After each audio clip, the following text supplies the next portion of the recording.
Hello everyone, मैं हूं Bharti. Welcome to my channel. So I hope कि आप सब लोग अच्छे होंगे और अच्छी अच्छी स्टोरी सुन रहे होंगे और मुझे ही बता रहे होंगे। तो अभी थोड़ी देर पहले ही कुकू एफएम के चैनल पर, यूट्यूब चैनल पर एक न्यू प्रोमो आया है कुकू एफएम की स्टोरी का, और ये स्टोरी अभी भी चल रही है अच्छी खासी। तो जो स्टोरी है उसका नाम है दिल बेचारा, जिसका अभी न्यू प्रोमो जो है वो आउट हुआ है। 1 या 2 घंटे हो चुके हैं उस न्यू प्रोमो को आए हुए। लिंक जो होंगे वो मैं आप लोग को डिस्क्रिप्शन बॉक्स में प्रोवाइड कर दूंगी, आप लोग जाके देख लीजिएगा वो कैसा है प्रोमो या फिर क्या चीज़ें हैं। ठीक है, तो अब बात करते हैं इस वीडियो में मैं उसके बारे में आप लोगों से कुछ बातें करने वाली हूँ। पहले भी जब आया था इसका प्रोमो तो मैंने उसका रिव्यू, एक छोटा सा रिव्यू आप लोगों के साथ शेयर किया था कि क्या चीज़ दिखाई गई है प्रोमो में या फिर ट्रेलर में, वो कैसा है और कैसा नहीं है। मैंने बात की थी एक्टिंग की और यहाँ तक कि स्टोरी प्रेजेंटेशन की भी।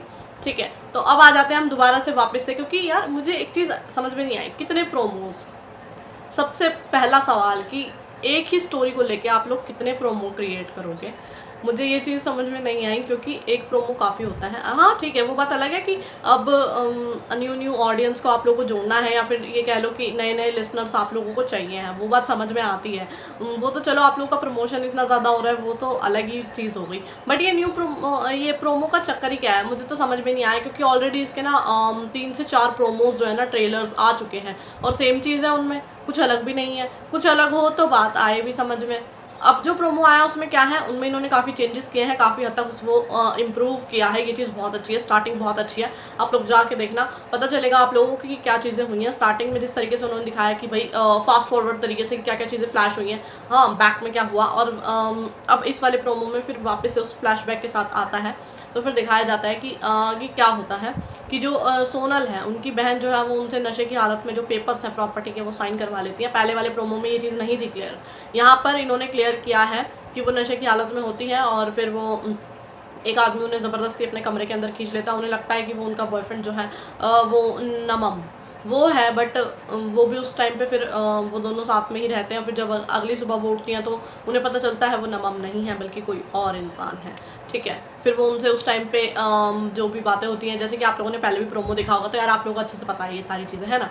तो यही चीज़ है। तो बाकी यहाँ से स्टार्ट हुआ, ये चीज़ आप लोगों को क्लियर कर दी कि हुआ क्या, और ये चीज़ आप लोगों को दिखाई कि भाई सोनल जब वापस घर जाती है तो वहाँ पे क्या होता है। अब की बार इन्होंने क्या किया, उनके पेरेंट्स, ये सॉरी जो चाचा चाची वाला रोल था वो हटा दिया।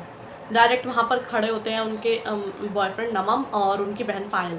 वो खड़ी हुई होती हैं और वो जैसे ही घर के अंदर एंट्री लेती हैं तो वो उनसे कहती हैं कि अब तुम्हारे यहाँ पे कुछ नहीं है और तुम इस घर से निकल जाओ। सीधी सी बात है भाई, क्योंकि तुमने अब तो प्रॉपर्टी हमारे नाम हो गई है ना। अब एक चीज़ इन्होंने दिखाई कि जो सोनल है वो बदला लेने की कोशिश करती हैं। ठीक है, मतलब वो चाहती हैं कि मैं अपनी प्रॉपर्टी जो है वो वापस ले लूँ। बट यहाँ पर इन्होंने क्या चीज़ दिखाई है मैं आप लोगों को बताती हूँ। अभी तक मैंने स्टोरी भी सुन ली है, तो थोड़ा सा हम स्टोरी को लेकर भी चलते हैं ट्रेलर के साथ। तो सोनल की अगर पर्सनालिटी को देखा जाए ना, वो बहुत सीधी शर्मीली टाइप्स लड़की उनको दिखाया गया है। वो कभी बाहर इतना निकली नहीं, सिर्फ और सिर्फ उन्होंने वो एक ये कह लो कि किताबी कीड़ा जिसे कहते हैं ना। बेशक वो टॉप करती हैं, उनमें सारी चीज़ें हैं, मतलब पढ़ाई को लेके ये ज़्यादातर ना उनका ऐसा नहीं है कि वो बाहर जाके किसी से लड़ सकती है, नहीं नहीं, वैसा वाला उनका रोल ही नहीं है ना स्टोरी में। तो फिर इस चीज़ को दिखाने का क्या ही मतलब है कि वो बदला लेने के लिए शादी करती है, सिर्फ और सिर्फ नहीं। वो सिद्धार्थ से सिर्फ और सिर्फ एक ही चीज़ बोलती हैं कि तुम मेरी मदद करना मेरी कंपनी और मेरी प्रॉपर्टी को वापस लेने के लिए। ठीक है, जो किया सब सिद्धार्थ ने किया, सोनल का इसमें कोई रोल ही नहीं था। हाँ, सोनल का बस इतना ही था कि हाँ ये कह लो कि जो भी उनकी आपस में सिद्धार्थ और सोनल की जो भी टर्म्स एंड कंडीशंस थी वो उनकी फुलफिल कर रहे थे आपस में वो दो। और फिर जो भी है वो सोनल को ये चीज़ करके देते हैं, मतलब एक तरीके से सरप्राइज़ ही था। सोनल का इसमें क्या रोल था, ये चीज़ आप लोगों को पूरी अगर स्टोरी देखनी है तो जाके देख लीजिएगा। बाकी स्टोरी में कोई कमी नहीं है यार, स्टोरी बहुत अच्छी है, मेरे को बहुत अच्छी लगी है। और अभी भी जो चीज़ें चल रही हैं वो बहुत अच्छा है, ऐसा नहीं है कि आप लोगों को बोर कर देगी, नहीं। और सबसे बड़ी चीज़ क्या है कि अब तो जो सिद्धार्थ जिनकी वजह से मतलब उन्होंने सोनल से शादी की थी, मतलब वो अपनी जो एक्स हैं उनको बुलाना चाहते थे, क्योंकि वो उन्होंने धोखा दे दिया या फिर जो भी कह लो यार, वो अब वापस आ चुकी होती हैं। अब न्यू एंट्री हो रही है। देखो मुझे नहीं लगा था स्टार्टिंग में, मतलब अभी तक भी जब मैंने लास्ट इसका रिव्यू दिया था तब मुझे नहीं लगा था कि वो वापस आएंगी उनकी एक्स, बट देखो वो तो वापस आ गई यार। और उनकी तो कहानी अलग है, देखो दुनिया से ही अलग है। मतलब पहले तो उन्होंने उनको रिजेक्ट कर दिया, अब जब रिजेक्ट हो चुके हैं और अब जब सिद्धार्थ उन्हें परेशान कर रहा है, मतलब परेशान तो क्या ही कर रहा है कि मतलब ऐसे बोल रहा है कि भाई हमारी दोस्ती वोस्ती नहीं है और तुम दूर रहो, तो उन्हें ऐसा लग रहा है कि भाई ये क्यों। वो तो चाहती हैं वो उनके आसपास ना 2 लोग ऐसे नाचते रहें और वो बीच में रहें, हाँ मतलब सेंटर ऑफ अट्रैक्शन वो खुद बनना चाहती हैं। ये चीज़ तो पॉसिबल नहीं है ना। तो अब कहानी में मुझे लगता है थोड़ा वही वाली चीज़ आने लगेगी जो हर स्टोरी में नहीं होता है वो बदला लेंगी ऐसे आके कि भाई नहीं मुझे तो अब इन्हीं के साथ रहना है, जो मर्जी हो। बट अब ये देखना है कि किस तरीके से जो सिद्धार्थ और सोनल की बॉन्डिंग है, रिलेशनशिप है, वो किस तरीके से दोनों एक साथ रहते हैं और किस तरीके से इन प्रॉब्लम्स को सॉल्व करते हैं।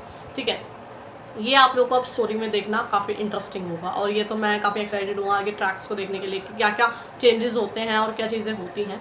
अब वापस से मैं आ जाती हूँ ट्रेलर पर। ये मैंने कुछ ज़्यादा ही स्टोरी के बारे में बोल दिया, सॉरी। ठीक है, तो क्या था ट्रेलर में ना, फिर एंड में जाने के बाद यही होता है कि भाई वो उससे बोलती हैं कि मुझे तुमसे शादी करनी है, और क्या आगे वही चीज़ फिर दिखाई जाती है, क्या इनके रिलेशनशिप में ये आगे बढ़ पाएंगे, या फिर क्या रीज़न है जो सिद्धार्थ उनसे शादी के लिए तैयार हो जाता है, या जो मर्जी ये सब दिखाए। वही वाली चीज़ मैं बोलूँगी, यहाँ पर भी फीलिंग्स और इमोशंस की जो है वो कमी थी। किस तरीके से उन्हें ऐसा लगा जब वो धक्का भी दे रही है उनकी बहन पायल को, और उनके सिर पर चोट लग जाती है जब सोनल के, तो वो ऐसा लगता है यार कितना ज़्यादा फेक सा लग रहा है वो चीज़ की, बस उन्होंने धक्का ऐसे ज़बरदस्ती सा दे दिया और वो गिर गई। बस मैंने यही चीज़ ना, आप लोग ट्रेलर बना रहे हो कोई दिक्कत नहीं है, बट उसमें थोड़ी सी फीलिंग्स ऐड होंगी ना तो ज़्यादा अट्रैक्ट करेगा वो ऑडियंस को। अब ये थोड़ा सा करेक्शन मैंने पहले भी बोला था कि इन चीज़ों की कमी थी, बाकी कोई कमी नहीं है। ऐसा नहीं है कि स्टोरी में कमी है, स्टोरी में कोई भी कमी नहीं है। आप लोग जाके जो है वो देख सकते हैं स्टोरी को, काफ़ी इंटरेस्टिंग है स्टोरी। लिंक्स वगैरह जो भी होंगे वो मैं आप लोगों को डिस्क्रिप्शन बॉक्स में प्रोवाइड कर दूंगी। बाकी आप लोग का इस ट्रेलर को लेकर क्या ओपिनियन है ये मुझे कमेंट करके जरूर शेयर कीजिएगा, और ये भी बताइएगा कि आप लोगों को क्या लगता है कितने ट्रेलर्स और प्रोमो आने वाले हैं सेम स्टोरी को लेकर। ऐसा भी नहीं है कि इसका सीजन ब्रेक हो चुका है और न्यू सीजन को लेकर इन्होंने कोई अपडेट दी है, या फिर ये कह लो कि ट्रेलर में कुछ न्यू चेंज कर दिया, यानी कोई बीच का ट्रैक उठा के इन्होंने दिखा दिया। तब तो कुछ चीज़ें समझ में आती हैं। और इनसे ना मैंने पहले भी ये चीज़ें कही थी कि इन्हें ना एनिमेटेड जो वीडियोस है ना वो बनानी चाहिए, यानी कार्टून कैरेक्टर्स को इस्तेमाल करें या फिर और कैरेक्टर्स को इस्तेमाल करें, क्योंकि इससे क्या है ना, आप लोगों को लगता है कि वेब ड्रामा या फिर एक वेब शो आने वाला है, बट ऐसा नहीं होता है। मैंने कमेंट्स खुद रीड किए हैं और वहाँ पर सिर्फ और सिर्फ यही सवाल होता है कि कब आने वाला है और कब आने वाला है, बट ऐसा कुछ भी नहीं है। अभी कुकू एफएम का ऐसा कोई भी प्लान नहीं है, तो आप लोग इस चीज़ को थोड़ा सा ध्यान में रखेंगे। सिर्फ और सिर्फ एक ही कह लो कि आप लोगों को अट्रैक्ट करने के लिए, यानी ऑडियंस को अपनी तरफ खींचने के लिए जो है ये ट्रेलर्स और प्रोमो इस तरीके से बनाए जाते हैं, बट स्टोरी में फिर भी कोई कमी नहीं है। ठीक है, तो आप लोग जाके स्टोरी को सुन सकते हैं, अच्छी स्टोरी है, मुझे भी पसंद है। बाकी आप लोग की इच्छा है, मैं लिंक्स वगैरह तो आप लोगों को प्रोवाइड कर ही दूंगी।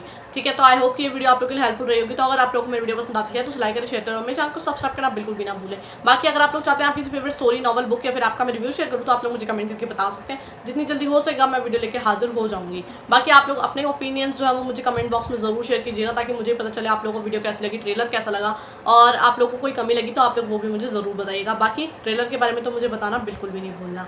ठीक है, तो जब तक नेक्स्ट वीडियो आती है तब तक के लिए बाय, और thank you for watching my video.